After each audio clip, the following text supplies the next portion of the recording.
Moi, j'en ai marre vraiment, on est dans une période compliquée à tous les niveaux. Il n'y a pas que dans le foot que c'est compliqué. On a besoin de rêver, on a besoin de lumière, on a besoin que les acteurs de mon sport, de notre passion. Tu nous fais rêver, toi Alors, pas d'attaque personnelle tout de suite. Attendons un petit peu, là, ça fait 30 secondes. Mettre ce sport, ce fabuleux sport en avant.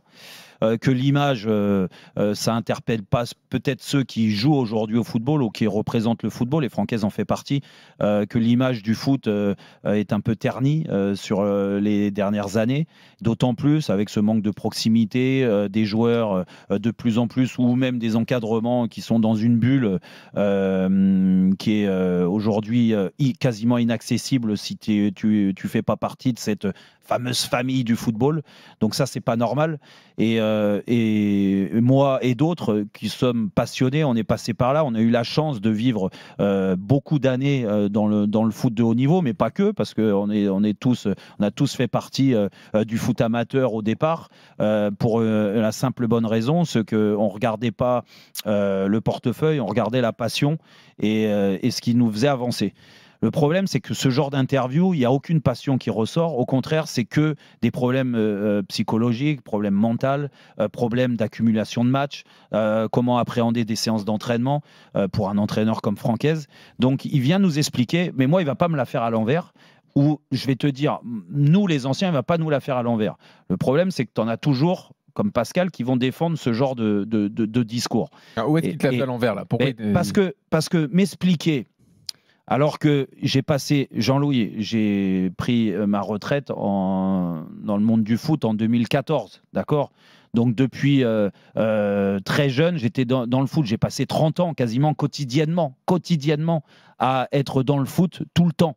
D'accord, ouais. Tout le temps, j'ai vécu des choses incroyables. Bien sûr que l'impact psychologique, le mental, il en prend un coup à force d'accumuler des choses, la pression du haut niveau. Là, je te parle au haut niveau, je ne te parle pas au centre de formation. Mais en centre de formation, en quelque sorte, tu as une autre sorte de pression. On est tous en concurrence. Ça, il y a eu des articles et je ne vais pas revenir là-dessus.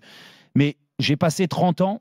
Tu veux dire que ça fait partie du sport de haut niveau? Mais oui, mais on fatigue au d'un moment. Bien sûr qu'il y a de l'usure. Il y a de l'usure physique, il y a de l'usure mentale. Mais tout le monde est passé par là. Et on n'a pas attendu 2024 pour dire « Oh là là, il y a des problèmes psychologiques, les joueurs, les ceci, le mental ». Aujourd'hui, il y a une approche qui est différente. Déjà, il y a beaucoup plus de monde pour t'aider à sortir de ces fatigues-là. Déjà, c'est une première chose. Mais quand Francaise, qui entraîne au haut niveau, je suis désolé, hein, et c'est pour ça que je m'énerve contre lui, qui entraîne au haut niveau depuis maintenant 4 ans. 4 ans, pas 40 ans, pas comme il compare à Klopp, qui a entraîné au haut niveau pendant plus de 20 ans. Alors il dit, je ne peux pas me comparer à Klopp. Non, mais d'accord, mais il en parle quand même dans son article. Je comprends Klopp, je peux comprendre Didier Deschamps ou quoi que ce soit. Oh, ça fait 4 ans, Francaise, que tu entraînes au haut niveau.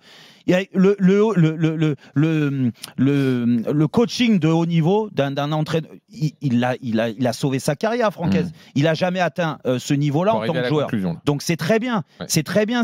Pourquoi tu ne nous mets pas en avant le fait d'être un grand passionné, de transpirer foot au quotidien? Parce que là, il nous explique quand même qu'il n'a même pas 15 minutes dans la journée pour faire ceci, cela, et que maintenant, il les trouve 15 minutes. Quand tu sais que la plupart des effectifs professionnels s'entraînent 2 heures par jour, Jean-Louis. Les joueurs, c'est 2 heures d'entraînement par jour. Il y a beaucoup de réunions autour aussi. Oui, d'accord, oui, il y a beaucoup de réunions. On les a vues. Et pourtant, il y a des entraîneurs qui arrivent à avoir des plages de récup, tu vois. Et lui, il n'y arrive pas. Et lui, ce message, c'est « Oh là là, je fais overdose. » Mais tu l'as bien voulu, ce métier-là. Okay. Donc déjà, mets-le en avant. Et franchement, nous expliquer et m'expliquer qu'aujourd'hui, c'est problématique mentalement et psychologiquement d'être un entraîneur de Ligue 1, de gagner 200 ou 300 000 euros par mois, alors que tu sais que dans d'autres secteurs d'activité, les gens, ils te regardent, ils te disent « Mais attends, nous aussi, on souffre physiquement, on souffre mentalement, mais on gagne, mais 100 fois moins, 1000 fois moins. » Non, mais arrêtez. Non, mais où on est? On est là que pour se plaindre aujourd'hui. L'avocat, Maître Olmeta. Bon, déjà, je vais passer un bonjour à Anthony, le Lillois, parce que je reçois énormément de messages. Oh, Jérôme, c'est la première fois. Alors, Superman, Roten, et mon ami Batman, Larquet. Qu'est-ce que tu me mets non, mais les gars, vas-y, Pascal, vas-y. Franck, que j'aime bien, il reconnaît et il gère son problème. Et pour moi, c'est pas une force, c'est une force, c'est même pas une faiblesse, ça, Jérôme. Il le reconnaît lui-même, son surmenage, mais il est humain. Il est humain. Il sait se remettre en question. Il s'est amélioré depuis que tu le vois sur les terrains. Attends, le message qu'il fait passer à ces jeunes joueurs, comment tu ne peux pas dire qu'il n'arrive pas à faire ce qu'il a fait? Il a emmené Lens en Coupe d'Europe. Et dis-moi, Zizou, en 2018, il a évoqué lui-même un surmenage mentalement et physiquement dans le haut niveau. Voilà, c'est un peu la question que je vous pose, les gars, parce que vous êtes passés par là, et là, tu es en train de me le démonter, Franck. Et avec la force qu'il a, la force, non, mais ça va j'ai envie de chialer. Eh ben, chiale, tu vas t'arrêter. Je suis pas le seul. Je suis pas le seul qui chiale. Bon, vas-y, Pascal, t'as fini? Non, j'ai pas fini, parce qu'avec ce que Jérôme lui envoie dans la gueule, tu sais quoi, il va produire encore plus. Je lui souhaite. Mais arrête de te plaindre alors dans ces cas-là. Qu'il arrête de se plaindre. Alors Franck, tu sais quoi, ça va te rendre plus fort et mieux préparé. Montre-nous et merci pour notre football, Franck. Ouais, très bien.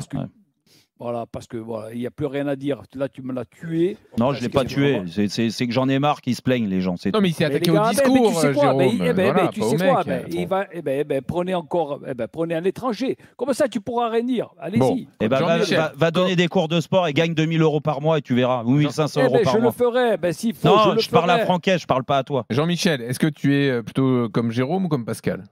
Écoute, moi, je vais juste prendre les arguments de la défense de Francaise avec Pascal Olmeta et qui a évoqué Zidane. Et tu sais ce qu'il a fait, Zidane, Pascal? Oui. Il s'est arrêté d'entraîner et il se repose. Oui. Donc, Francaise, s'il est surmené, je ne vais pas porter de jugement de valeur.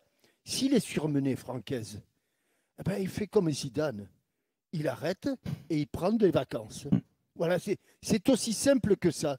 Mais aujourd'hui, que quelqu'un privilégié, comme un footballeur professionnel ou un entraîneur de football, se plaigne parce qu'il travaille tôt, il part à l'usine, il aura 5 semaines de congé, il aura des RTT et des heures supplémentaires non fiscalisées, enfin, je ne sais plus si elles le sont ou pas, mais tu n'as pas le droit, Pascal. Si tu es surmené, si tu n'es pas bien, tu prends tes clics et des claques. Et j'en connais qui, au bout d'1 an et demi, ont considéré que le métier d'entraîneur était un métier difficile. Oui. Tu sais ce qu'ils ont fait, Pascal? Ils ont arrêté.